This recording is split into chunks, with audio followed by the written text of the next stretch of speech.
J'ai vu de mes propres yeux ce qui arrive à de nombreuses femmes mariées après la mort. Et ce n'était pas au paradis, mais en enfer. Je ne parle pas de rumeurs ou de rêves confus. Je parle d'une expérience réelle, claire et consciente qui a complètement changé ma vie. Peut-être êtes-vous marié, peut-être pas encore, mais si vous souhaitez l'être un jour, je vous exhorte à rester attentif jusqu'au bout. Cela pourrait sauver votre âme. Je me souviens que je me suis toujours considérée comme une femme forte. J'ai grandi dans un foyer où ma mère souffrait en silence. Je l'ai vue humiliée, méprisée et même agressée. Dès mon plus jeune âge, je me suis fait une promesse. Je ne laisserai jamais un homme me donner des ordres. Cette décision a façonné ma personnalité. Et même si je ne m'en rendais pas compte à l'époque, je construisais un piège spirituel pour ma propre vie. En me mariant, j'ai introduit cet esprit d'indépendance chez moi. Mais ce n'était pas une indépendance saine. C'était de l'orgueil, de la dureté et un refus total de me soumettre à mon mari ou de l'écouter. Au début, mon mari était gentil, patient et affectueux.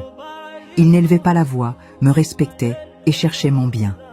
Mais mon cœur était déjà fermé. Je portais de vieilles blessures qui me servaient de justification pour ne pas lui faire confiance. J'ai commencé à lui parler de toutes les manières possibles, à lui manquer de respect en public et à en être fière. Mes amis et ma famille me qualifiaient de femme forte, et j'aimais cette image.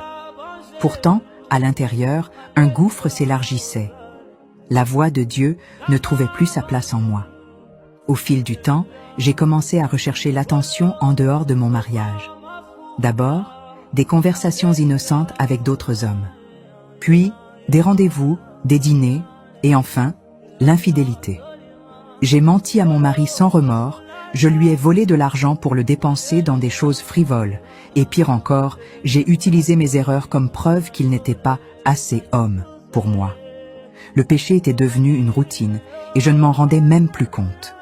J'avais l'impression de tout contrôler, mais en réalité, j'étais déjà prisonnière de quelque chose de bien plus grand que moi. Tout a basculé lors d'une nuit ordinaire. Il était environ 22 heures, et j'étais allongée à côté de mon mari.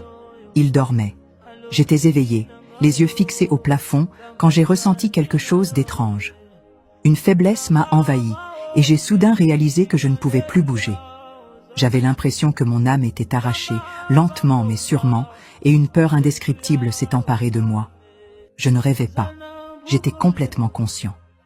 Et en quelques secondes, j'ai quitté ce monde. J'ouvris les yeux et me retrouvai dans un endroit sombre et suffocant, où régnait une chaleur qui semblait vivante. L'air était lourd, et j'entendis des cris si profonds qu'ils semblaient transpercer mon âme.